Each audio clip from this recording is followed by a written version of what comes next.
At 9:42 on the morning of April 11th, 1945, First Lieutenant Merritt Dwayne Francis banked his Piper L4H Grasshopper over a muddy road near Dannenberg, Germany, watching a German motorcycle with sidecar racing east through the trees below. 24 years old, 142 combat missions, 0 air-to-air kills. The 5th Armored Division had pushed within 48 miles of Berlin. Behind Francis, somewhere in the low clouds, 500 American tanks and self-propelled guns rolled east at 12 miles per hour. The war was ending. Germany was collapsing. But Wehrmacht units still held pockets of territory, and some of them still had radios.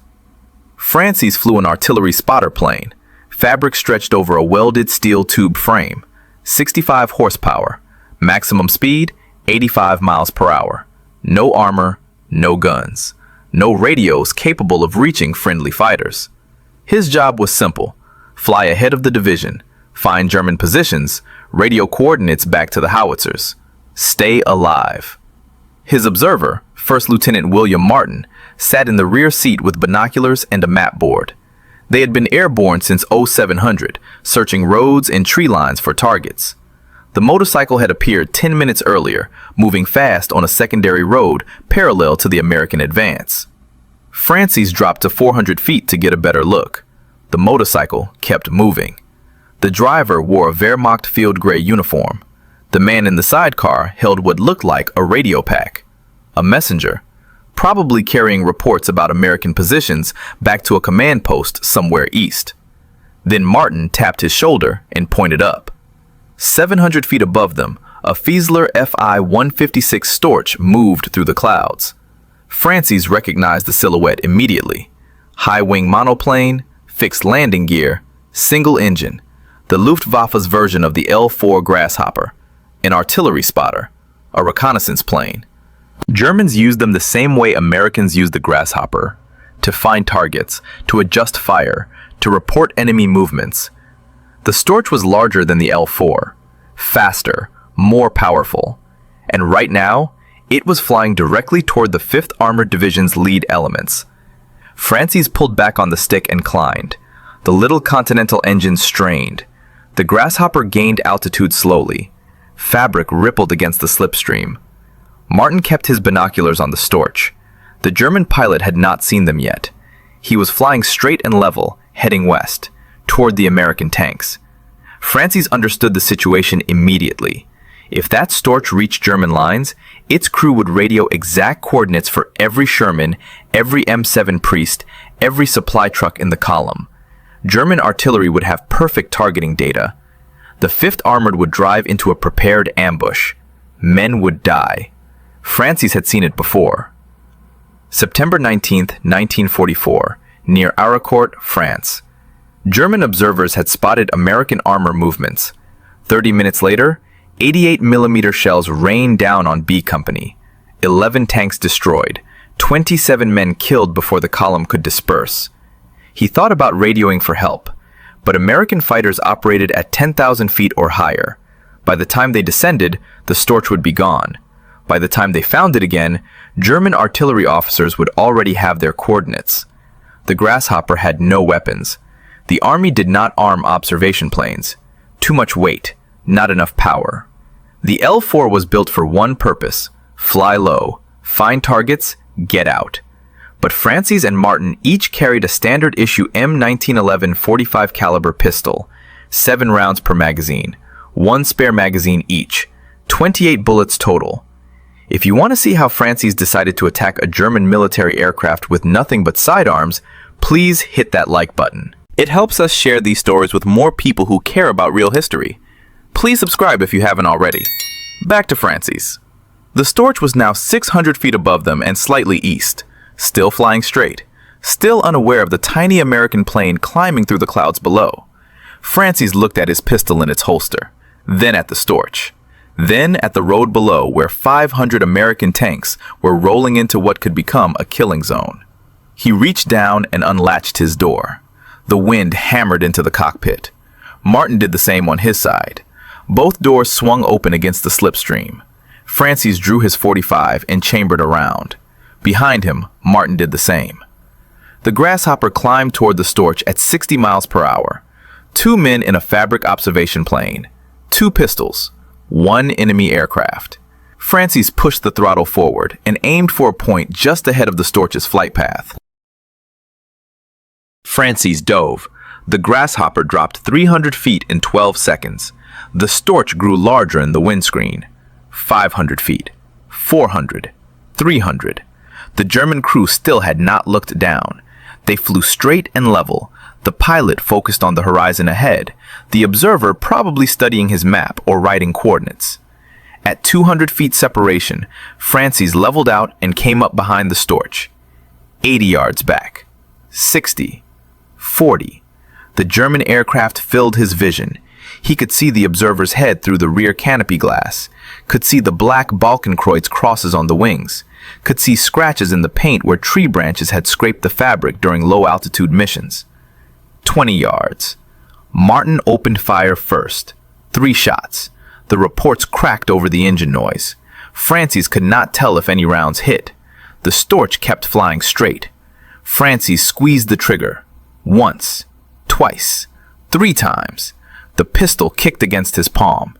Empty brass casings tumbled past his face into the slipstream. He fired again. The Storch was so close he could see rivets in the tail structure. Then the German pilot saw them. The Storch banked hard left. Francis yanked the stick and followed.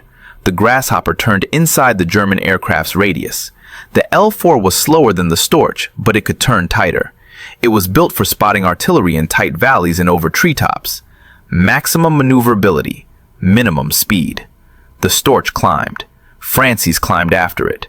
Both aircraft spiraled upward through 500 feet. 600. 700. The German pilot was trying to gain altitude and speed, trying to run, but the grasshopper stayed behind him. Francis fired his last 2 rounds. The slide locked back on an empty magazine. He had no idea if he had hit anything. The Storch showed no signs of damage, no smoke, no loss of control, nothing. He needed to reload. The problem was simple. He needed both hands to drop the empty magazine, retrieve a fresh one from his belt, and slam it home. But he also needed both hands to fly the airplane. The grasshopper had no autopilot, no trim system sophisticated enough to hold altitude and heading in turbulent air. Francis jammed the control stick between his knees. His left hand dropped the empty magazine. It tumbled out through the open door and disappeared toward the German countryside 800 feet below. His right hand pulled the spare magazine from his belt. 7 fresh rounds. He slapped it into the pistol grip and released the slide. The weapon was ready. The stick slipped between his knees. The grasshopper's nose dropped. Francis grabbed the controls with his left hand and pulled back. The little plane leveled out. He had lost maybe 50 feet of altitude, and the Storch had gained some distance. But not much. Martin was also reloading. Francis could hear the metallic click of a fresh magazine seating home behind him. The Storch was now circling, not running. The German pilot had apparently decided he could not outrun the American plane, so he was trying to outmaneuver it instead. Turning, diving, climbing, trying to shake the grasshopper off his tail. It did not work. Every turn the Storch made, Francis matched it tighter. Every climb, he followed. The L4 stayed within 50 yards of the German aircraft, sometimes closer.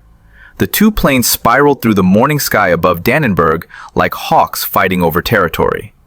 Francis closed to 30 feet, close enough to see the German observer pointing at them through the canopy glass, close enough to see the pilot's leather flight helmet, close enough to see their faces. He fired. Martin fired. Both pistols cracked in rapid succession. Francis saw his muzzle flashes reflecting off the Storch's tail, saw Martin's tracerless rounds disappearing toward the enemy fuselage. Then he saw something else. A spiderweb pattern appeared in the Storch's windscreen, a bullet hole, then another. The German aircraft's nose dipped slightly. The pilot jerked the controls. The Storch pitched up, then rolled right. Francis stayed with him. He fired again, and again. The pistol slide locked back. Empty. But Martin was still shooting. Francis watched his observer empty his magazine into the Storch's right wing and engine cowling. The Storch's propeller stuttered. Black smoke puffed from the engine. Not a lot, just a thin trail, but enough. The German pilot pushed his nose down and dove toward the trees. The Storch descended through 600 feet, 500, 400. The thin smoke trail thickened. The German pilot was heading for a clearing near the road, trying to make an emergency landing, trying to save his aircraft and his crew. Francis followed him down. The Grasshopper stayed 30 feet behind the Storch's tail. Martin kept his pistol aimed through the open door, but held fire. Both magazines were empty now. No ammunition left. 28 rounds expended. The fight was over. At 100 feet, the Storch leveled out over the clearing. The pilot was good. Even with a damaged engine, even with smoke trailing from the cowling, he brought the aircraft in steady. The fixed landing gear touched down. The wheels rolled across grass and mud. Then the right wingtip caught the ground. The Storch pivoted. The right wing crumpled. Metal shrieked. Fabric tore. The aircraft spun 90 degrees in a spray of mud and grass. The landing gear collapsed. The propeller struck dirt and shattered. Pieces of wood blade flew in different directions. The fuselage twisted and stopped. The engine quit. Silence replaced the sound of tearing metal. Smoke continued to drift from the cowling, but no fire. The Storch sat in the clearing, broken but intact. The cabin appeared undamaged. Francis circled once. The clearing was maybe 200 yards long, wide enough for the Grasshopper, soft ground but not swampy. No visible obstacles. He dropped to 50 feet and lined up his approach. The problem was location. Francis had no idea exactly where he was. He had been chasing the Storch for maybe 4 minutes, circling, diving, climbing. He had lost track of landmarks, lost track of heading. The 5th Armored Division was somewhere west, maybe 3 miles, maybe 5, maybe 10, and he was landing in Germany, somewhere east of American lines, somewhere inside territory that might still hold Wehrmacht units, might hold Volkssturm Home Guard, might hold nothing but retreating soldiers and abandoned equipment. He did not know. The Grasshopper touched down 70 yards from the wrecked Storch. Francis cut the engine. The propeller windmilled to a stop. He and Martin climbed out. Both men drew their pistols. Both magazines were empty, but the Germans would not know that. They approached the Storch on foot. Mud sucked at their boots. The morning air smelled like aviation fuel and burned oil. Francis could see movement inside the cabin. The canopy was intact. Someone was alive in there. The German crew was trying to get out. The pilot pushed his door open. It stuck halfway. He shoved harder. The door swung free. He climbed out onto the wing, then dropped to the ground. Feldwebel rank insignia. Sergeant. Maybe 30 years old. No visible injuries. He stood beside the wreckage and raised his hands. The observer came out next. Younger. Maybe 22. He tried to step down from the wing, but his right leg buckled. He fell. Hit the ground hard. Did not get up. Just lay there in the mud next to the landing gear. Francis and Martin moved closer. 30 feet. 20. The pilot kept his hands raised. He was not reaching for a weapon, not moving toward the trees, just standing there beside his wrecked aircraft with his hands up. But Francis was watching the tree line. They were alone in a clearing somewhere in Germany. 2 American officers, 2 German air crew. No backup. No radio contact with the 5th Armored. No way to call for help. And somewhere in those trees, there might be more Wehrmacht soldiers. Might be a German patrol. Might be a command post that had heard the aircraft circling and diving and shooting. The wounded observer was bleeding. Francis could see it now. The man's right boot was dark with blood. A bullet had hit him. Probably during the final pass, when Martin emptied his magazine into the Storch's cabin. The round had gone through the aircraft's thin fabric skin and struck the observer somewhere in the foot or ankle. The German pilot shouted something, pointing at his observer, pointing at the blood. His voice was urgent, but Francis could not understand the words. Martin kept his empty pistol aimed at the pilot. Francis moved toward the wounded man. Francis knelt beside the wounded observer. The German was maybe 22 years old, pale, sweating despite the cold morning air. His right boot had a hole just above the ankle. Blood soaked through the leather and into the mud beneath him.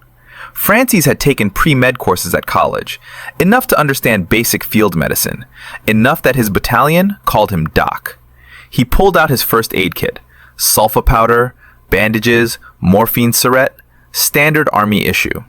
The observer stared at him, terrified, probably expecting to be shot, probably expecting this American pilot to leave him bleeding in the mud while they took his aircraft commander prisoner.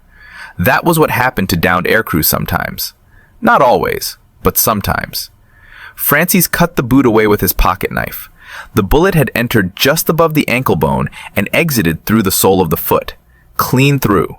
No bones shattered, no major arteries severed, but it was bleeding heavily and the man could not walk. He poured sulfa powder into both wounds. The observer flinched but made no sound. Francis wrapped the foot with gauze from the kit, tight enough to slow the bleeding, not tight enough to cut circulation. He tied it off and sat back. The German pilot was still standing with his hands raised. Martin stood 10 feet away with his empty pistol aimed at the pilot's chest. The situation was stable, for now, but only for now. Francis looked at his watch. 9:58. They had been on the ground for 6 minutes. The 5th Armored Division was somewhere west, probably 3 to 5 miles based on how far they had chased the Storch. But Francis had no map coordinates, no landmarks he recognized, no radio contact, and they were behind German lines. Maybe not deep behind lines. The Wehrmacht was collapsing. Units were retreating east or surrendering, but pockets of resistance still existed. Francis had seen it all week. American columns driving through abandoned villages, then suddenly taking fire from a cellar or a church tower. Die-hard officers, fanatic SS troops, Volkssturm civilians with Panzerfausts. A sound came from the trees. Francis froze. Martin heard it too. Both men turned toward the tree line 70 yards east. The sound came again. Voices. German voices. Multiple speakers. Getting closer. The pilot heard them too. His eyes widened. He said something in German, fast, urgent, pointing at the trees, pointing at Francis and Martin, then pointing west toward American lines. Francis understood without knowing the words. There were German soldiers in those trees, and they were coming to investigate the crashed aircraft. The pilot was warning them to run, but Francis could not run. The wounded observer could not walk, could not even stand. If Francis and Martin left now, they could reach the Grasshopper in 30 seconds, start the engine in another 20, take off in 45 seconds total, be airborne and heading west before whoever was in those trees reached the clearing. But the wounded German would be left behind, bleeding, unable to move, with American bullets in his foot and American bandages on his wounds. When his own troops found him, they would know he had been treated by Americans, would know the Americans had been here, had landed, had taken the pilot prisoner maybe. The voices in the trees were getting closer. Francis could hear branches snapping, boots on dead leaves, multiple men, at least 4 or 5, maybe more. Martin grabbed his arm and pointed toward the Grasshopper. Time to go, time to leave, get airborne, get back to American lines, report the Storch destroyed, mission accomplished.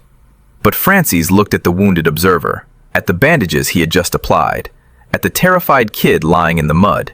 He had learned something in pre-med courses at Seattle Pacific College, before the war, before the army. Before 142 combat missions over France and Belgium and Germany, he had learned that doctors helped people, all people, even enemies. The voices were maybe 50 yards away now, still in the trees, still invisible, but close, very close. Francis made his decision. He grabbed the wounded observer under the arms and lifted. Martin understood immediately. He holstered his pistol and grabbed the German's legs. Together, they carried him toward the Grasshopper. The pilot followed, hands still raised, not running, not fighting, just following 2 American officers who were carrying his wounded crewman toward their aircraft instead of leaving him behind. They reached the Grasshopper in 40 seconds. The wounded observer weighed maybe 160 pounds. Dead weight. His injured foot dragged in the mud. He was conscious, but not helping. Probably in shock. Probably terrified that these Americans were going to throw him in their aircraft and then shoot him somewhere over the trees. Martin climbed into the rear seat. Francis and the German pilot lifted the wounded observer up. Martin grabbed him under the arms and pulled him into the cramped cabin. There was barely enough room. The L4 was designed for 2 men with maps and binoculars, not 3 men, including a casualty with a bandaged foot. The voices from the trees were closer now.